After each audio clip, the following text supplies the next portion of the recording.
गीतों भरी कहानी। आइए आज सुनते हैं गोपाल वर्मा की लिखी गीतों भरी कहानी घरौंदा। वाचन स्वर गोपाल वर्मा का है।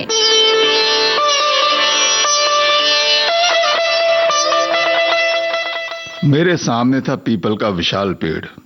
मेरी नजरें उसकी शाखाओं में कुछ तलाश रही थीं। अचानक दो शाखाओं के जोड़ में बनी एक छोटी सी खोह पर मेरी नजर ठहर गई। गौर से देखा तो वहां कुछ तिनके भी दिखाई दिए। मेरी आंखों में चमक आ गई। ये तो शायद वही घरौंदा है जहां मेरी प्यारी गौरैया ने अंडे दिए थे। हाँ, वही घरौंदा है। डालें पहले से ऊंची हो गई हैं, लेकिन पहले की तरह अब भी खोह के ऊपर छाई हुई हैं, जिनकी वजह से धूप और बारिश से घरौंदा सुरक्षित रहता था।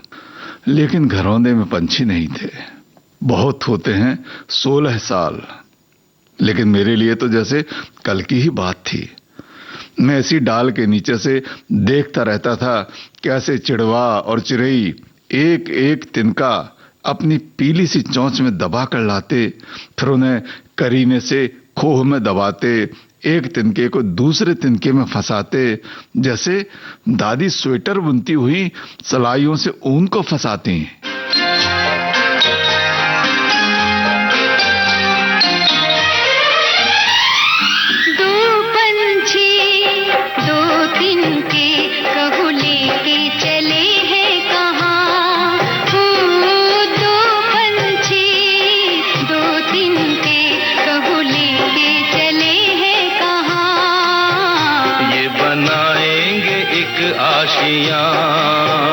ये बनाएंगे एक आशियां। दो पंछी दो तिनके कहो लेके चले हैं कहाँ। ये बनाएंगे एक आशियां, ये बनाएंगे एक आशियां।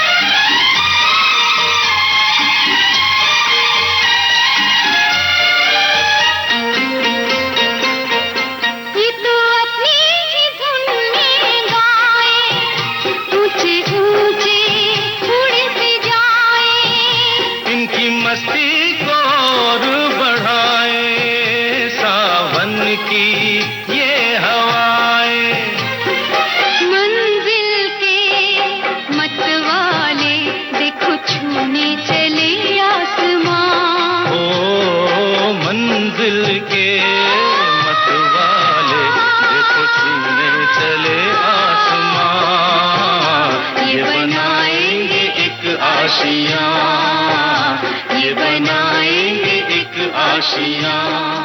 दादी, मेरी प्यारी दादी। पीपल से सरकती हुई मेरी निगाहें पास के चबूतरे पर ठहर गईं। वहीं तो आराम कुर्सी पर बैठी हुई दादी धीरे धीरे कुर्सी को झुलाती हुई स्वेटर बुनती थीं। कितनी सुहानी होती थी वो जाड़े की नरम नरम सी धूप। मैं चबूतरे के पास ही लॉन में खेलता हुआ कभी दादी की उंगलियों में फंसी हुई सलाइयों को देखता, तो कभी गौरैया चिड़िया की चोंच में फंसे हुए तिनकों को। अद्भुत थे वो दिन। दादी एक एक करके स्वेटर के फंदे बुनती हुई स्वेटर तैयार कर रही थीं, और उधर घोंसले में चिड़वा और चिरई तिनकों के फंदे बुन रहे थे। दादी बोली, क्या देख रहे हो राजू? मैं बोला, दादी वो देखो, तुम जैसे सलाई में ऊन फंसाकर स्वेटर बना रही हो, वो चिड़ैया भी तिनकों को फंसाकर स्वेटर बना रही हैं। दादी हंस पड़ी। अरे बिटुआ, वो स्वेटर नहीं बना रही हैं, वो अपना घोंसला बना रही हैं। मैं तब 7-8 साल का ही तो था। कुतूहल से चिड़ियों को देख रहा था। दादी हंसते हुए मगन होकर अपना फेवरेट सॉन्ग गाने लगी। झूले में पवन के आई बहार प्यार छलके। तभी भीतर से दादाजी भी अपनी कुर्सी उठाए हुए आकर दादी के पास ही बैठ गए और उनके सुर में सुर मिलाकर गा उठे। डोले मन मोरा सजना, डोले मन मोरा हो जी हो। डोले मन मोरा सजना,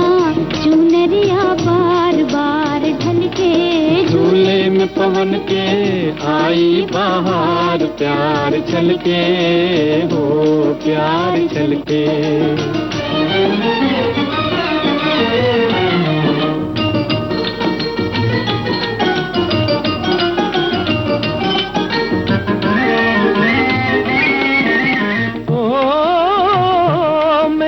तान से ऊंचा तेरा झूलना गोरी, मेरी तान से ऊंचा तेरा झूलना गोरी। मेरे झूलने के संग तेरे प्यार की डोरी, मेरे झूलने के संग तेरे प्यार की डोरी। तू है जीवन सिंगार, प्यार छलके झूले में पवन के आई बहार, प्यार छलके हो प्यार छलके।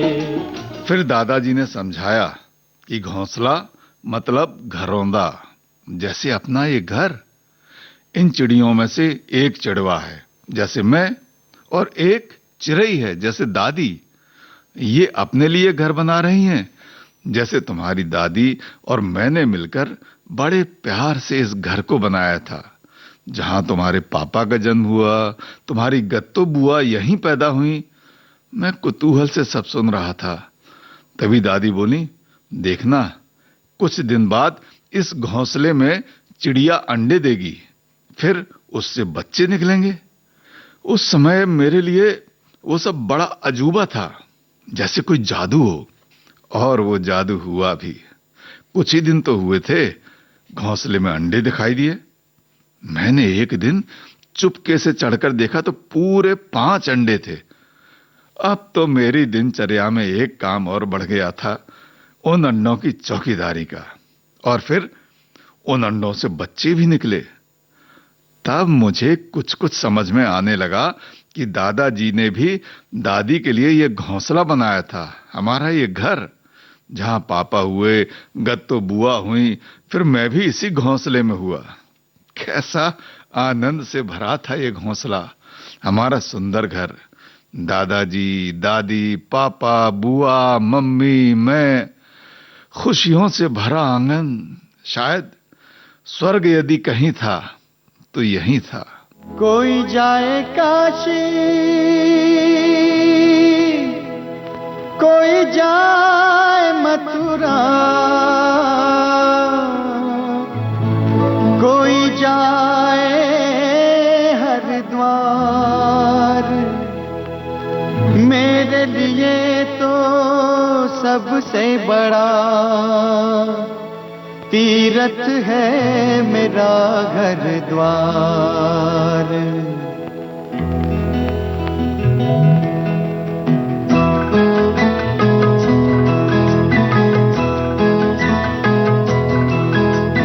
स्वर्ग से सुंदर सपनों से प्यारा है अपना घर द्वार।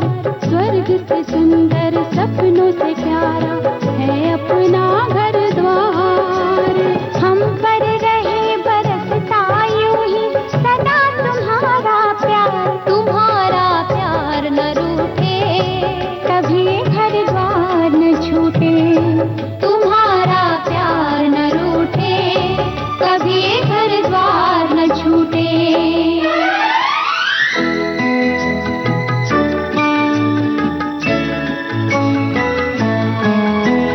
घर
सुंदर सपनों से प्यारा है अपना घर द्वार।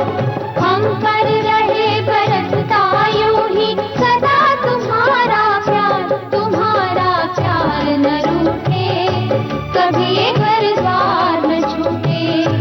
तुम्हारा प्यार न रूठे, कभी ये घर द्वार न छूटे। मुझे पता ही नहीं चला कि कब हमारे स्वर्ग को किसी की नजर लग गई। गत्तो बुआ पढ़ाई पूरी करके सर्विस के लिए ट्राई कर रही थीं। होशियार तो वो थी ही, अमेरिका की एक बड़ी कंपनी में उनकी जॉब लग गई।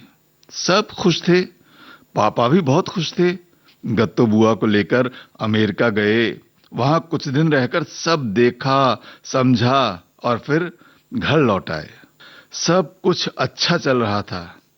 दादाजी के साथ मेरे दिन बड़े मजे में गुजर रहे थे। उन्हें जल्दी उठने की आदत थी तो मैं भी जल्दी उठने लगा। फिर उनके साथ सुबह की सैर, लौटते में कभी हाथरस वाले के दही बड़े तो कभी शंकर की जलेबियां लेकर लौटते। दादी को जलेबियां बहुत पसंद थीं। दही बड़े तो वो सट्ट से खा लेती, लेकिन जलेबी खाते हुए जब वो मुंह चलाती तो मुझे हंसी आ जाती। मैं उन्हें चढ़ाता तो झुकी हुई कमर के बाद भी मुझे दौड़कर पकड़ लेती, लेकिन मारने की जगह मुझे लिपटाकर खूब प्यार करती। असीम था उनका प्यार। एक दिन दादाजी ने बताया कि दादी के अधिकांश दांत गिर गए थे, इसीलिए खाने में प्रॉब्लम होती है। मैं अक्सर दादी के साथ ही सोता था। पास में दादाजी का पलंग भी लगा होता था। मुझे लगता कि चिड़वा और चिरई जैसे अपने बच्चों को लेके अपने घोंसले में सोते थे। चुन चुन करती आई चिड़िया, चुन चुन करती आई चिड़िया, दाल का दाना लाई चिड़िया। मोर भी आया, कौवा भी आया, चूहा भी आया, बंदर भी आया। चुन चुन करती आई चिड़िया, चुन चुन करती आई चिड़िया, दाल का दाना लाई चिड़िया। मोर भी आया, कौवा भी आया, चूहा भी आया, बंदर भी आया। चुन चुन करती आई चिड़िया।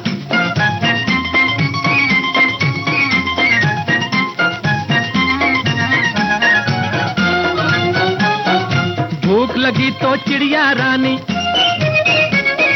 मूंग की दाल पकाएगी।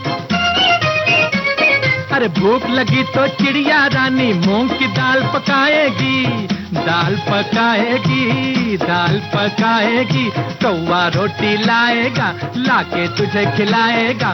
मोर भी आया, कौवा भी आया, चूहा भी आया, बंदर भी आया। चुन चुन करती आई चिड़िया।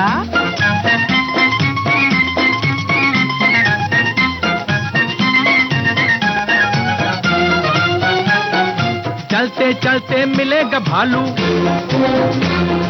हम बोलेंगे नाचो कालू। चलते चलते मिलेगा भालू, हम बोलेंगे नाचो कालू। नाचो कालू, नाचो कालू। मुन्ना ढोल बजाएगा, भालू नाच दिखाएगा। मोर भी आया, कौवा भी आया, चूहा भी आया, बंदर भी आया।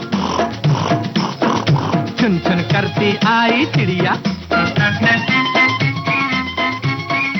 एक दिन दादी के हमेशा खिले रहने वाले चेहरे को मुरझाया हुआ देखा तो लगा कि कुछ तो गड़बड़ हुआ है। दादाजी भी थोड़ा परेशान दिखाई दिए। मुझे कुछ समझ में नहीं आ रहा था कि क्या हुआ है। एक रात सोने के समय मैंने दादी से पूछ ही लिया कि क्या हुआ है जो आप और दादाजी इतने परेशान से रहने लगे हैं। दादाजी सुबह की सैर पर भी नहीं जाते, पेपर पढ़ने के बहाने कुछ सोचते रहते हैं। दादी ने मुझे अपनी बाहों में भींच लिया, बोली, तू मुझसे दूर चला जाएगा मेरे राजा। वो मुझे कभी राजू कहती, कभी राजा। मैं चौंका, बोला, मैं कहीं नहीं जाने वाला। आपको और दादाजी को छोड़कर मैं कभी कहीं नहीं जाने वाला। तब दादी ने बताया कि तुम्हारी मम्मी की जिद पर पापा ने भी अमेरिका में सर्विस के लिए कोशिश की थी। हम लोगों ने बहुत समझाया कि तुम्हारी यहां की सर्विस भी अच्छी है, लेकिन मम्मी की जिद के आगे किसी की नहीं चली। अब उन्हें भी अमेरिका से ऑफर आ गया है, इसलिए तुम सबसे दूर होना पड़ेगा हमें। दादाजी और दादी के बिना तो मैं अपने जीवन की कल्पना भी नहीं कर सकता था। मैं उनसे दूर बिल्कुल नहीं जाना चाहता था।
मैं उस समय 11 साल का ही तो हुआ था।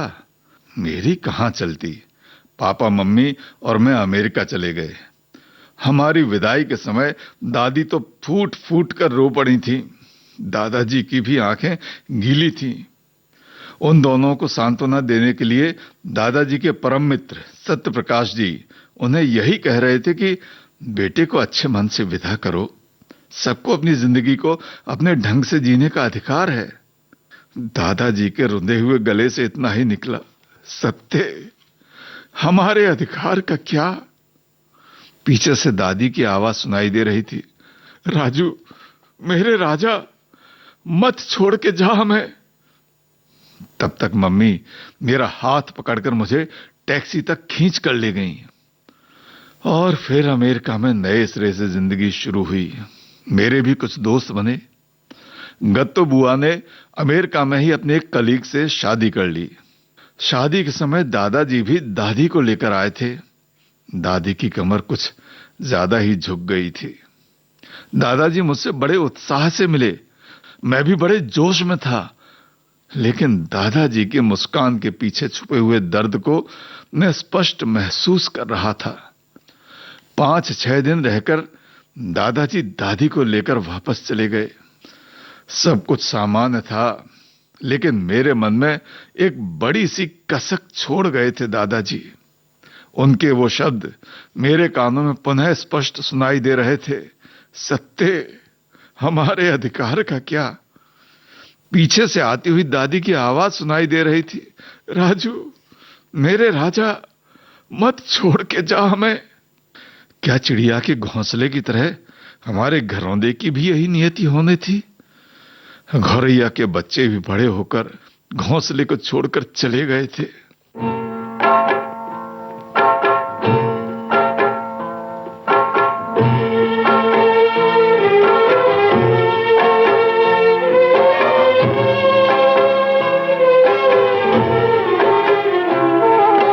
जिंदगी के रंग कई रे साथी रे, जिंदगी के रंग कई रे, जिंदगी के रंग कई रे साथी रे, जिंदगी के रंग कई रे।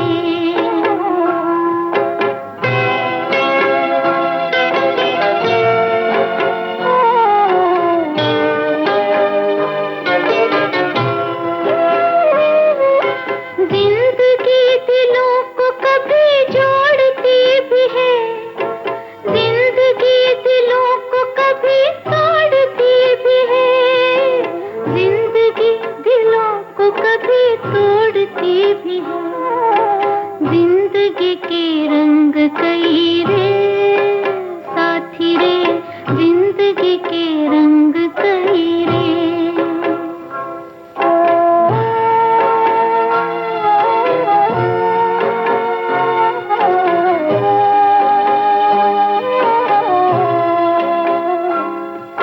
जिंदगी की राह में खुशी के फूल भी, जिंदगी की राह में गमों की धूल भी, जिंदगी की राह में गमों की धूल भी, जिंदगी के रंग कई रे साथी रे, जिंदगी के रंग कई रे।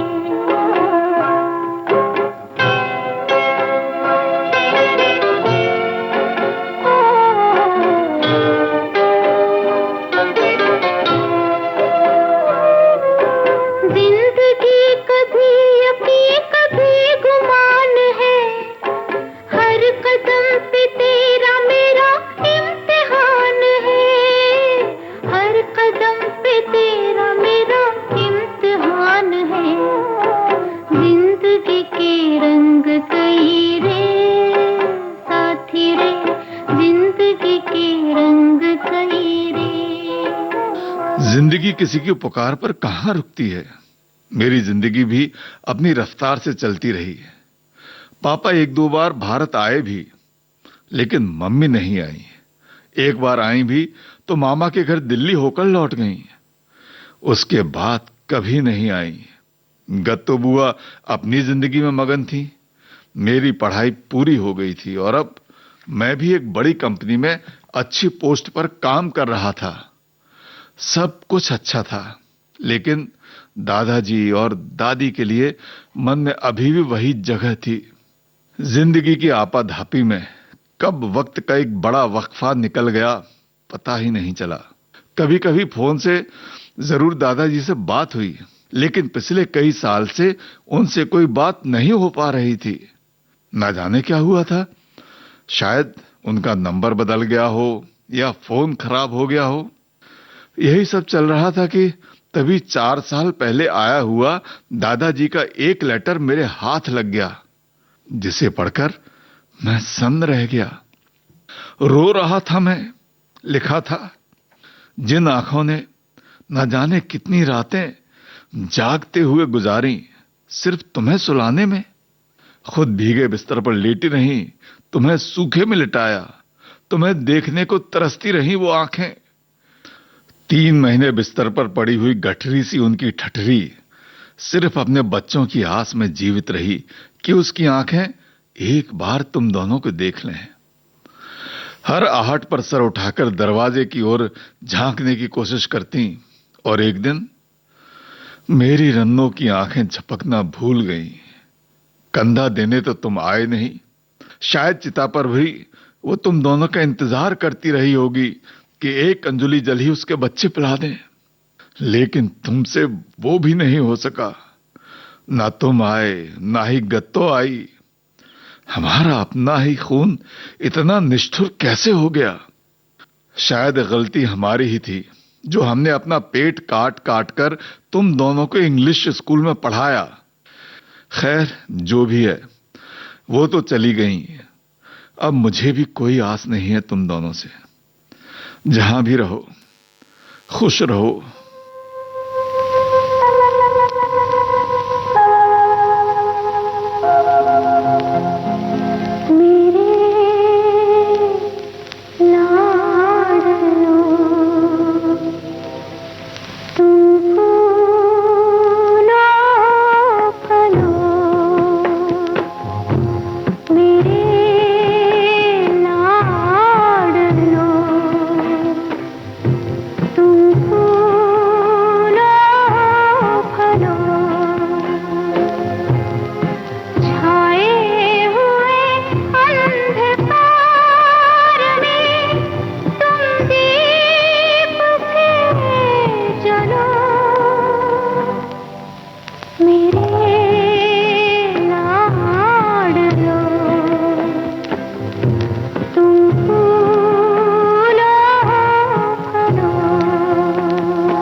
मेरी आंखें जार जार रो रही थीं।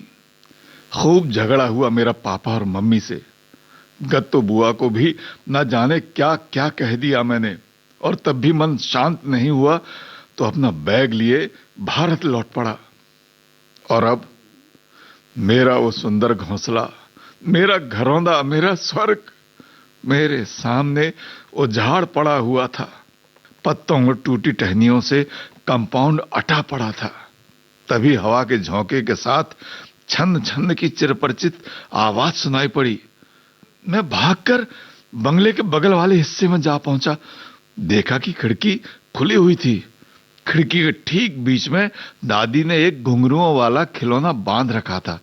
हवा से जब वो हिलता तो छन छन की आवाज आने लगती।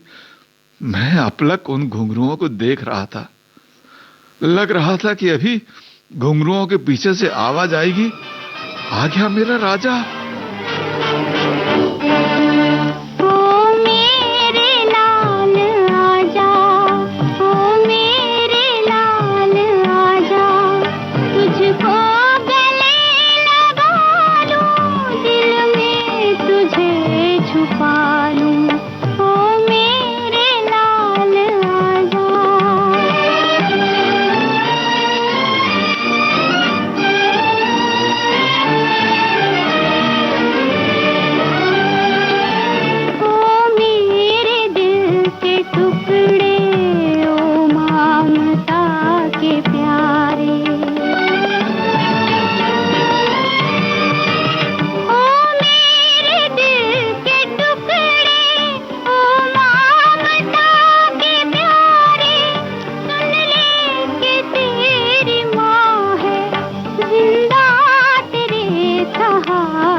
आंखों में आंसू लिए मैं खिड़की को देख रहा था।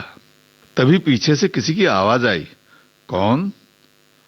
मैंने पलटकर देखा तो सामने एक सुंदर सी युवती खड़ी हुई मुझे देख रही थी। बड़ी बड़ी आंखों में सलीके से लगा हुआ काजल, होंठों पर हल्की सी लाली, दुपट्टे को उंगलियों में फंसाए हुए। कौन है आप और यहां क्या कर रहे हैं? थोड़ी रुखाई से वो बोली। मैं गौर से उसे देखकर पहचानने की कोशिश कर रहा था। ओए, ऐसे क्या देख रहे हो? पहले कभी लड़की नहीं देखी क्या? उसके ओए कहते ही मैं कंफर्म हो गया। बोला, डॉली? वो और तमतमाती हुई बोली, हां हूं मैं डॉली, लेकिन तुम कौन हो और यहां क्या कर रहे हो? मैं बोला, तुमने मुझे पहचाना नहीं? मैं राजू हूं, राजेश वर्मा। वो गौर से मुझे देखने लगी। मैं बोला, अमेरिका से आया हूं, तुम्हारा घंटोली। अचानक नजारा ही बदल गया। उसकी तमतमाहट पर लाज का पर्दा पड़ गया था। नजरें नीचे किए हुए वो भाग खड़ी हुई। अब मुझे भी अपनी गलती का एहसास हो रहा था। मेरे मुंह से बरबस ही तो निकल गया था, तुम्हारा घंटोली।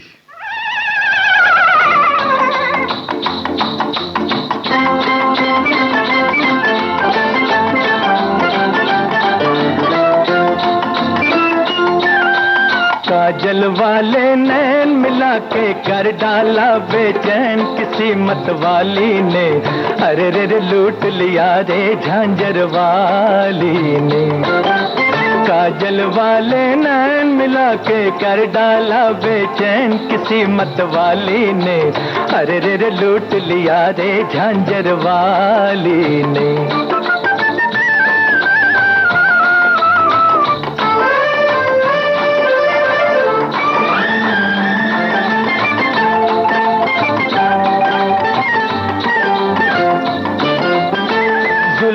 लबों को चूम रही थी, एक घटा सी झूम रही थी, पनघट से यूं चली आ रही थी वो, इठलाते हुए लहराते हुए तरसाते हुए। दिल से निकली हाय मुझे जब देखा नैन झुकाए गुलों की डाली ने, अरे रे रे लूट लिया रे झांझर वाली ने।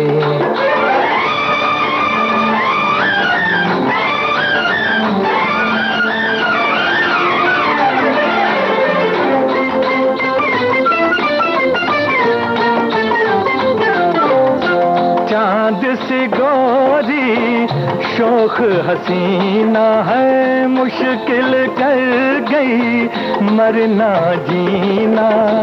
एक झलक में हुआ हाल ये कि मैं दीवाना बना, मस्ताना बना, परवाना बना। मैं खो बैठा होश मुझे कर डाला यूं मदहोश नशे की प्याली ने, अरे रे रे लूट लिया रे झांझर वाली ने। मैं अपनी करनी पर मन ही मन मुस्कुरा रहा था। बचपन की मेरी सबसे अच्छी दोस्त डॉली, बचपन में एक बार जब वो रो रही थी तो उसके सामने मैंने उसे घंटी बजाकर चुप कराया था। तब से वो मुझे घंटोली कहकर चढ़ाने लगी थी।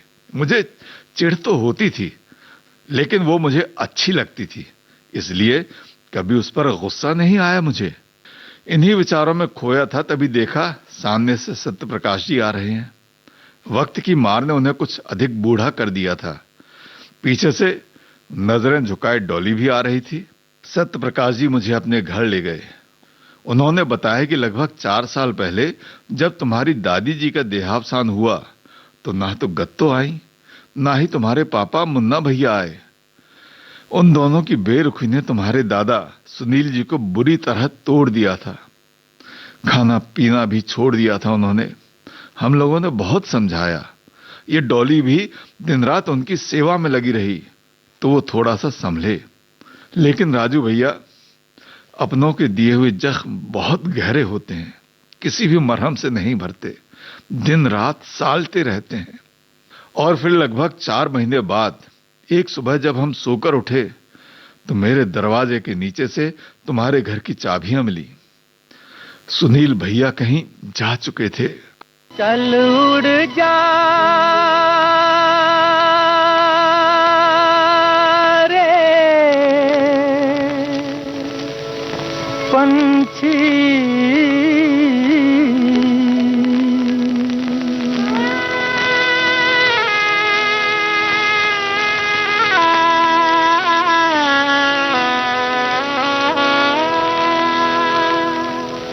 चल उड़ जा रे पंछी के अब ये देश हुआ बेगाना। चल उड़ जा रे पंछी,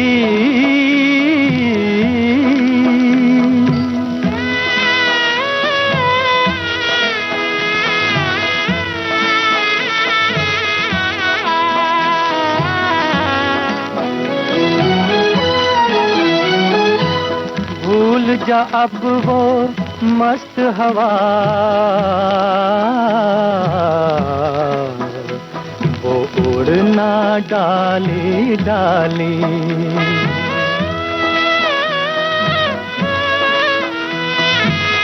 भूल जा अब वो मस्त हवा, वो उड़ना डाली डाली।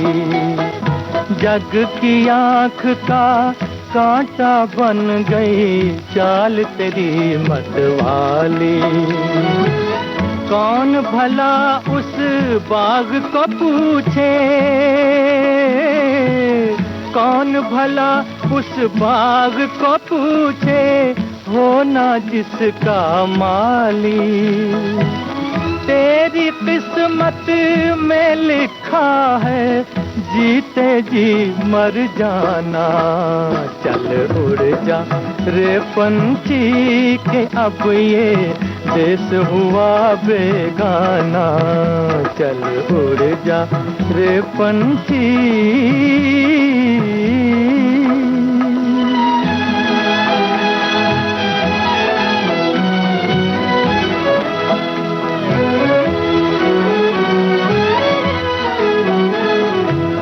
रोते हैं वो पंख पखेरू, साथ तेरे जो खेले। रोते हैं वो पंख पखेरू, साथ तेरे जो खेले। जिनके साथ लगाए तूने अरमानों के मेले। भीगी अखियों से ही उनकी आज दुआएं ले ले। किसको पता अब इस नगरी में कब हो तेरा आना। चल उड़ जा रे पंछी के अब ये देश हुआ बेगाना। चल उड़ जा रे पंछी। बहुत ढूंढा हमने सुनील जी को, लेकिन उनका कहीं कोई पता नहीं चला। पिछले 1-1.5 साल पहले कोई बता रहा था कि हरिद्वार के कुंभ में साधुओं की एक टोली के संग उन्हें देखा गया था। वो खुद भी साधु वेश में ही थे। सच है या झूठ नहीं पता। यह भी हो सकता है कि उनके जैसे किसी साधु को देख उसे ऐसा लगा हो। मैं तो ठान कर ही आया था कि पापा और बुआ के पाप का प्रायश्चित भले ही ना हो पाए, लेकिन मेरे यहां रहने से मेरी दादी और दादाजी जहां भी होंगे शायद उन्हें शांति मिले। हालांकि सत्यप्रकाश जी ने बहुत समझाया कि अमेरिका वापस लौट जाओ, तुम्हारे पापा मम्मी परेशान होंगे, लेकिन मैंने साफ कह दिया कि उन्हें परेशान होना ही चाहिए। उन्हें भी तो लगे कि बेटा जब घर से दूर चला जाता है तो कैसा लगता है। अंततः सत्यप्रकाश जी ने मुझे बंगले की चाबी दे दी। उन्होंने और डॉली ने मेरे साथ मिलकर बंगले की साफ सफाई की। नए सिरे से मेरी जिंदगी फिर से शुरू हुई। भले ही अब यहां दादाजी और दादी नहीं थे, लेकिन सत्यप्रकाश जी थे, उनका परिवार था और उनकी पोती थी डॉली। फिर भी मेरा मन दादाजी में लगा हुआ था। जहां भी कोई धार्मिक मेला लगता, संत समागम होता, तो पहुंच जाता कि शायद मेरे दादाजी मिल जाएं। हर पल हर क्षण मेरा मन उन्हें पुकार रहा था।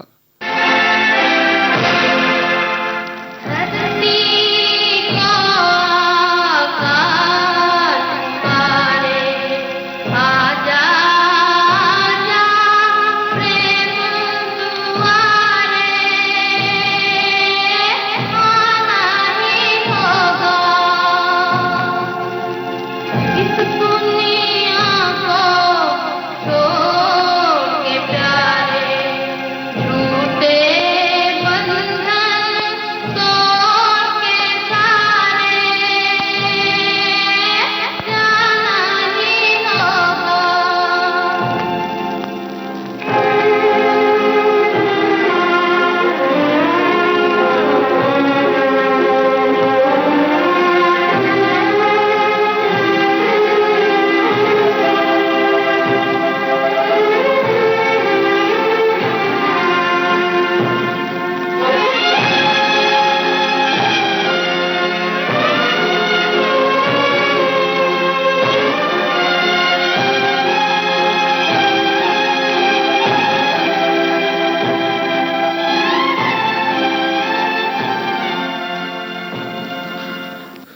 मैंने लखनऊ में ही एक कंपनी में जॉब पकड़ लिया था। पापा ने बहुत कोशिश की मुझे वापस अमेरिका बुलाने की, लेकिन मैंने ठान लिया था कि लौटना नहीं है। अब हमारा घरौंदा फिर से सजने लगा था। पेड़ों पर चिड़ियां भी आने लगी थीं। फिर एक दिन उसी घोंसले में चिड़ियों के एक जोड़े को देखा तो मन खिल उठा। इतना तो पता था कि ये वही परिंदे नहीं हैं, लेकिन घोंसले को आबाद करने के लिए फिर से कोई आया तो। समय के साथ साथ जीवन में बड़ा परिवर्तन भी हो रहा था। सत्यप्रकाश जी ने डॉली के साथ मुझे प्रणय बंधन में बांध दिया था, लेकिन गुस्से से भरे मेरे पापा मेरी शादी में नहीं आए। मैं भी उनका ही तो बेटा था। सुन ली उनकी झिड़कियां, लेकिन वही किया जो मेरे मन को ठीक लगा। शायद इस तरह ही सही, कुछ तो पापा के पाप का प्रायश्चित होगा। अब मेरा भी परिवार था। जिंदगी अपनी रफ्तार से चल रही थी। मैंने दादी वाली आराम कुर्सी भी ठीक करा ली थी। अक्सर छुट्टी वाले दिन सुबह आराम कुर्सी पर ही बीतती। वहीं अखबार पढ़ता, डॉली चाय लाती। लगता कि जैसे इस बंगले में कहीं से मेरी दादी और दादाजी हमें देखकर खुश हो रहे होंगे। मन को बड़ी संतुष्टि मिलती।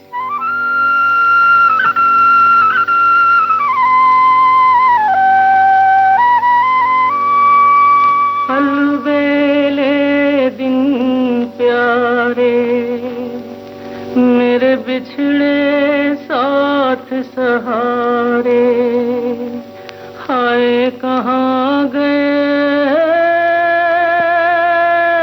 हाय कहाँ गए। आँखों के उजियारे, मेरी सूनी रात के तारे, हाय कहाँ गए।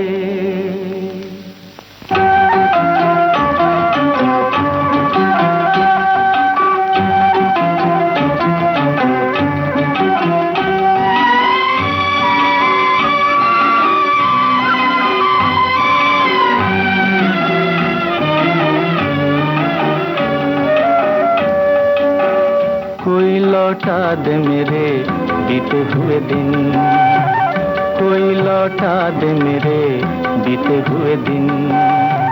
बीते हुए दिन वो मेरे प्यारे पल छिन, कोई लौटा दे मेरे बीते हुए दिन, कोई लौटा दे मेरे बीते हुए दिन।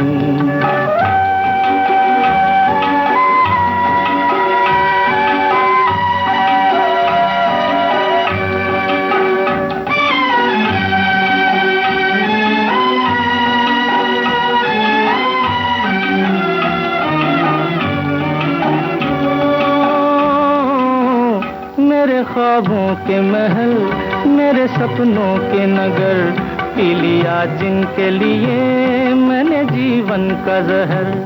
आज मैं ढूंढूं कहाँ, खो गए जाने किधर। आज मैं ढूंढूं कहाँ, खो गए जाने किधर। बीते हुए दिन वो हाय प्यारे पल छिन, कोई लौटा दे मेरे बीते हुए दिन, कोई लौटा दे मेरे बीते हुए दिन।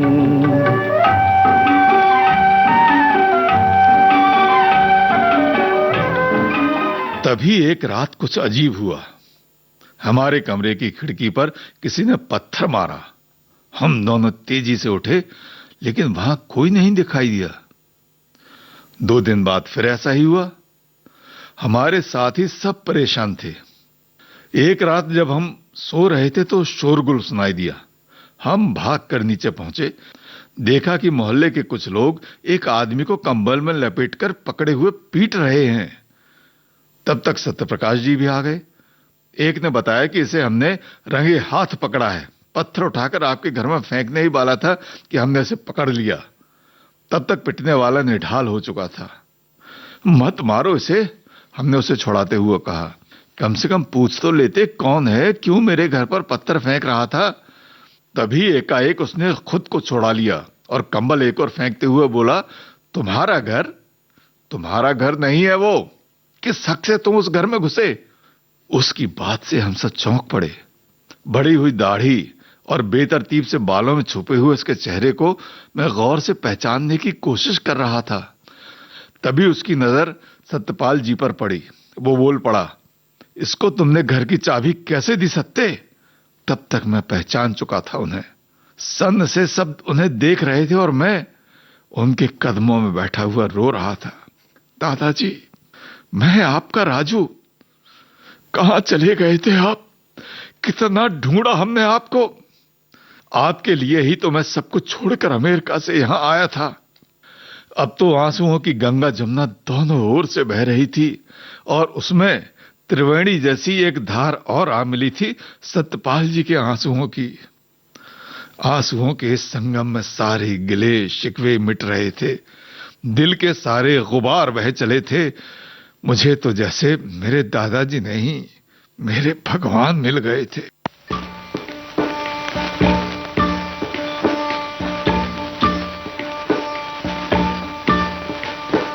तूने खूब रचा भगवान खिलौना माटी का,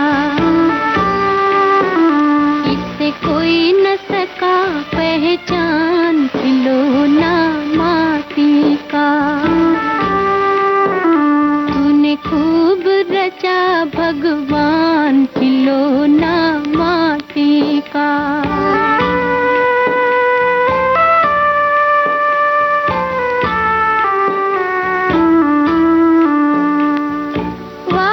तेरा इंसान विधाता, इसका भेद समझ में आता। धरती से है इसका नाता, मगर हवा में किले बनाता। अपनी उलझन आप बढ़ाता, अपनी उलझन आप बढ़ाता। होता खुद हैरान खिलौना माटी का। तूने खूब रचा खूब गढ़ा भगवान खिलौना माटी का।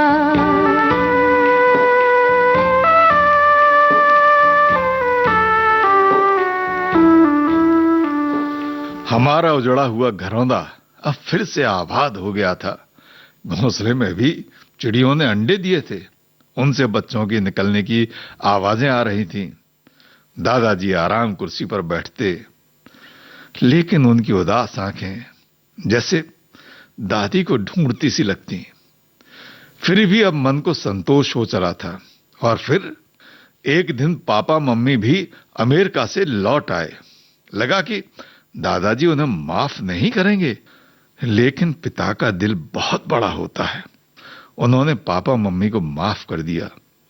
गत्तू बुआ तो नहीं लौटी, लेकिन अब हमारे घरौंदे में फिर से खुशियां लौट आई थीं।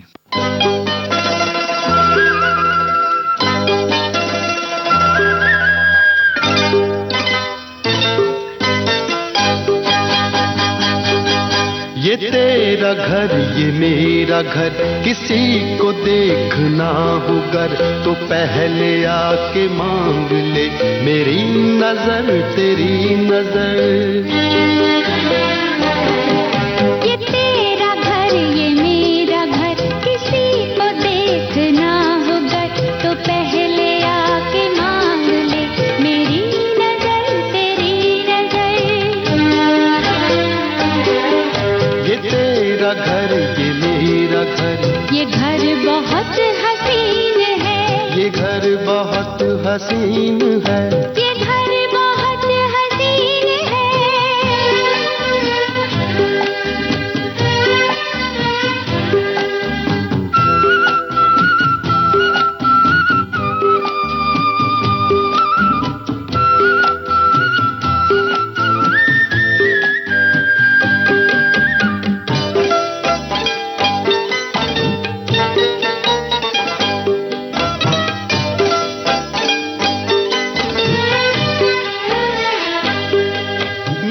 बादलों की छाँव में, न चांदनी के गाँव में, न फूल जैसे रास्ते बने हैं इसके वास्ते। मगर ये घर अजीब है, जमीन के करीब है, ये ईंट पत्थरों का घर, हमारी हसरतों का घर। ये तेरा घर, ये मेरा घर, ये घर बहुत हसीन है, ये घर बहुत हसीन है, ये घर बहुत हसीन है।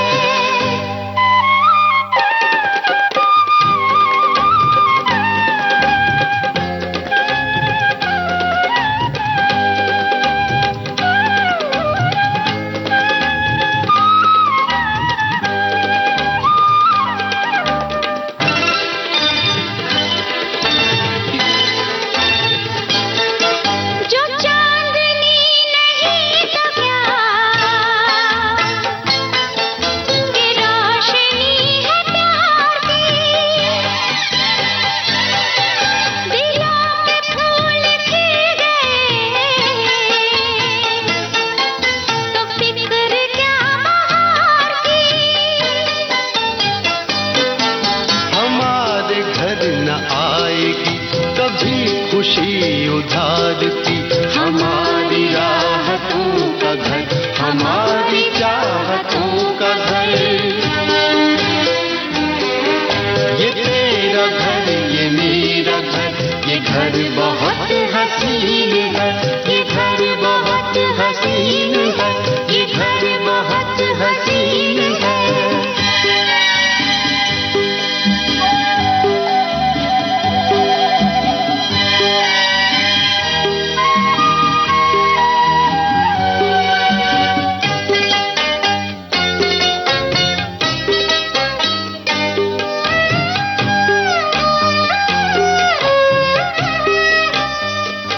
अभी आप सुन रहे थे गोपाल वर्मा की लिखी ये गीतों भरी कहानी घरौंदा। वाचन स्वर था गोपाल वर्मा का, प्रस्तुति सहयोग दीपक केसावलेकर का। इस कार्यक्रम के प्रस्तुतकर्ता रमेश गोखले।